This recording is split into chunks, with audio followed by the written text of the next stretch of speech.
welcome back to another episode of Gamers Remote. This is going on the end. I shouldn't start with welcome to a new episode. All right, we are here at Geekway with Jamie Stegmaier of Stonemaier Games. So first of all, Geekway, it's a local con. You're from St. Louis, I believe. Yep. So before we jump in, talk about in your games, what's maybe your highlight of this convention so far? Any new games you've played?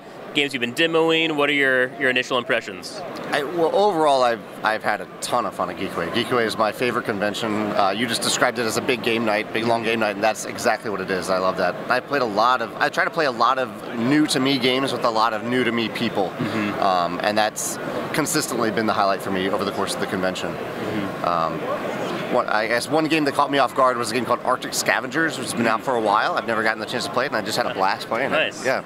Yeah. That's one of many games I've had a great time with over the last couple of days. Yeah. So I know a few Geekways ago you were actually demoing Scythe, or at least I know it was here before Scythe was out, and so that was one of the things I wanted to go and look because it was new and shiny. Right. The next game you're working on is Charterstone, which I believe is to be released 2017. Do you have any updates as far as when we can expect more information or when that might be out at all, or is that still secret knowledge? What can you tell us? Yeah, so right now, as of today, it's with my graphic designer being typeset. So it's very close to being finished and going to the printer. As long as everything goes well, it'll be released to retailers in October of 2017. And the best way to get regular updates about it, if you really want to know kind of not quite spoilers, but like about the design process and maybe little hints at things in the game. There's a Charterstone Facebook group that I do a special post there every week. Feels a little bit like a Kickstarter update, but it's just on that Facebook group. Yeah. So I mean, you mentioned it feels like a Kickstarter update. One of the things with this game is you stepped away from Kickstarter, which you did a blog article, whatever you want to call it, on. Can you just give us kind of a brief synopsis on why you stepped away from Kickstarter and pre-orders for this game? Yeah, so there are three big reasons. My last Kickstarter was Scythe, and since then I haven't done one in quite some time. And the big three reasons are, one, I realized that fulfillment is a really risky business. And I've done fulfillment over a number of campaigns. With every campaign, something's gone well, many things have gone, or some things have gone poorly. And as these campaigns escalate, the risk escalates. That if like one fulfillment center really messes up, that's hundreds of thousands of dollars at risk. The second reason is time. It takes a long time, a lot of my time to plan and execute and run and fulfill a Kickstarter campaign. And I got to the point where I kind of would rather spend that time on other aspects of the business. And the last part is an element of human nature I saw with the Scythe fulfillment process, where it was just some unfortunate things happened where fulfillment was going really well, and people's passion sometimes took a dark turn, and so I'm hoping to not bring out that side of people. Yeah, and that was one of the things you had mentioned in the blog post. Like, I think you said almost 99% of the games were actually delivered 1 to 2 months early. And yet people only remember the few that didn't make that. So that's kind of an unfortunate thing with that.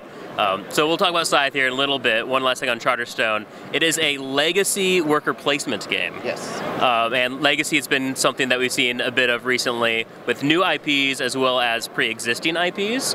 Was that something as you were working on Charterstone, you're like, hey, how can I tie legacy into this? Or is legacy developed after the fact when you already had an idea of how other mechanics would work?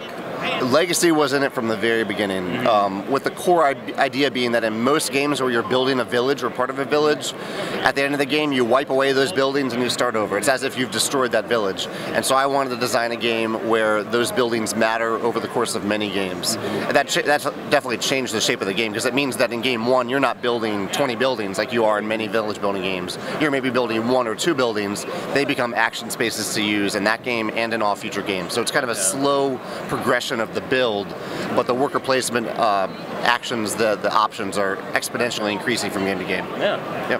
Awesome. So yeah, that's one of the games that I've been keeping an eye on. It's been on the Board Game Geek hotness for quite a while, since it's been released, really, the information. And it's definitely something that I'm intrigued in. One of our friends, he pretty much kickstarted almost everything you guys have made.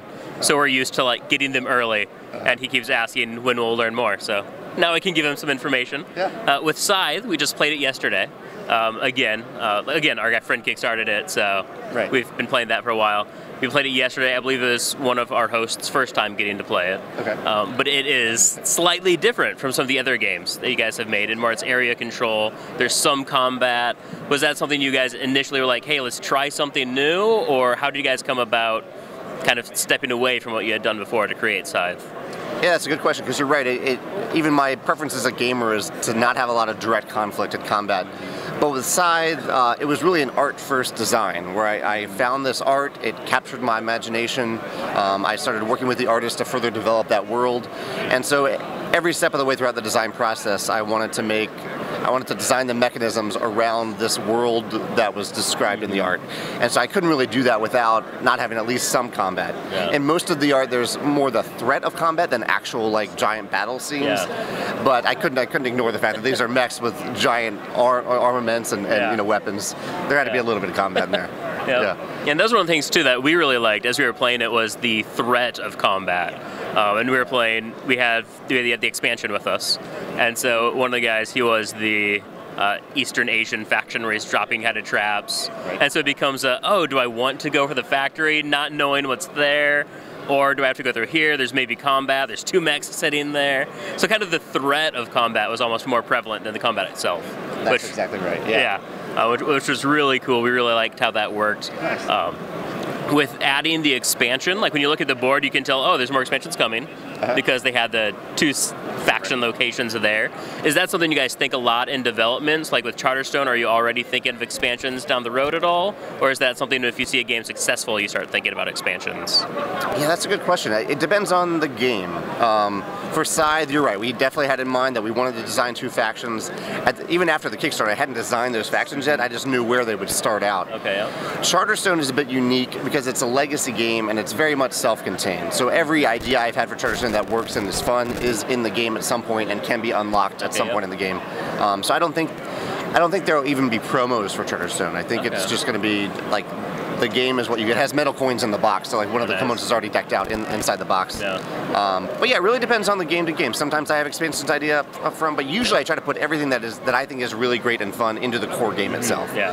And then I'll have ideas later, maybe. Yeah, definitely. Yeah. And you mentioned metal coins. That's one of the things going back to Viticulture. It's kind of like the special expansions and additional bits and pieces that are really popular. And I guess I was going to ask if we can expect anything for that Charterstone. Sounds like metal coins in the game. It's to be expected. So that's pretty exciting.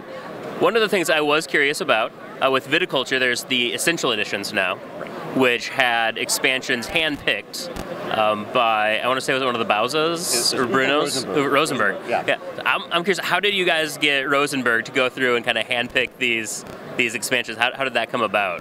So one of the best emails I've gotten in my entire life was when Uwe Rosenberg messaged me on Board Game Geek and said that he had played Viticulture with Tuscany and that he had a lot of fun with it. He's a designer I love and admire and almost idolize just how good he is, and so that, I thought it was a prank. I didn't think it was really him. And so we started a conversation about it, and I invited him to design a few visitors, and he ended up, I thought he'd come back with like 4 visitor cards. I would do a little promo pack. He came back with 80 visitors in 2 days. Designed 80 visitor cards. And so I pared them down and developed them a little bit. That was incredible. And then as part of that conversation, I mentioned to him that I wanted to make an English version. He was interested in helping out with a German version through Feuerland, and his recommendation was that we move some things away from Tuscany and put them in Viticulture. Originally, that was Viticulture's 2nd edition that he played, and that was going to be the quintessential edition of Viticulture. But I can't ignore Uwe Rosenberg's advice. Yeah, and that's definitely one of the things. So just, I don't know, you can either be thankful for this or ashamed. I don't know. We played Viticulture with a friend of ours. That was his introduction to wine. He's a bit of a wine connoisseur now, you could say. That was his first getting into wine, was through Viticulture? Yep. So I made someone a wino? Yeah. All right. So I'm sure he would say thank you. I don't know how you feel about that. But then also, I mean, that was kind of the game that, at least with our game group, that was the one where we started paying more attention. And some other games had already, like Euphoria, I believe, was already kind of being passed around some. But then like that, I felt, at least in our circle, that's the game that really got us to start focusing on some of your games. But what do you guys have coming? Have you looked at anything beyond Charterstone yet? Do you have anything you're allowed to tell us down the future, or is that all still under wraps and secret? So I own the company, so I can say anything I want. But generally I stay away from saying some things when they're too early in development. So I'm actively designing 2 cooperative games. I am hoping they both work out. I don't really know yet. And we have signed a game that was submitted to us. So we have Between Two Cities, which is a game that was submitted to us by outside designers. Yep. And we have a new bird-themed game that's still under development, still needs some design work, but we signed it a few months ago, and I'm really excited to see where it goes. Okay. It's kind of, the best way I could say it is maybe Terraforming Mars light with birds. But who knows if that'll be what it ends up being. Like, that's what it's kind of moving towards right now. Yeah. I am very intrigued at this bird terraforming idea. I mean, Terraforming Mars, that's a game that, at least at this convention, has seen a lot of play. You don't have to go far to see people playing it. But I believe that's all the questions we have for now. Thanks for stopping by. I have one. Our cameraman has a question, apparently. I will hand this over to him. Pretty much what... Oh, I can be off camera. I'm the audio guy. I haven't been on the website lately, but where can I get one of those shirts? Like, I love the color. So... the shirts we give to I can make sure that you get one. Generally, we give them to ambassadors who go to conventions like this and teach our games, or just like a welcoming presence, who walk around and like give people advice. So if you know our games and if you see people playing them and you're willing to answer a question, you get the shirt. Yeah. I'd be more than willing to be an ambassador. Yeah, and with the ambassador program, since you kind of brought that up, I know you guys take some blind play testers to the ambassador program. If people are interested in doing that, where can they find more information? Yeah, so our ambassador program is our volunteer program. If you go to our website, stonemeiergames.com, you'll see an ambassador page, and you can sign up, and I send a monthly update to the ambassadors where you kind of advance information about what we're doing, and if we do have a game that needs blind play testing, that's the opportunity to sign up for it. Awesome. Yeah. All right, that's awesome. Well, the con is in motion, and a lot of stuff's happening. So we're going to let you go. Thanks for taking time to stop and chat with us. I'm glad we had the chance, yeah. Yeah, we're looking forward to hearing more about Charterstone and terraforming birds. So, all right, thanks so much.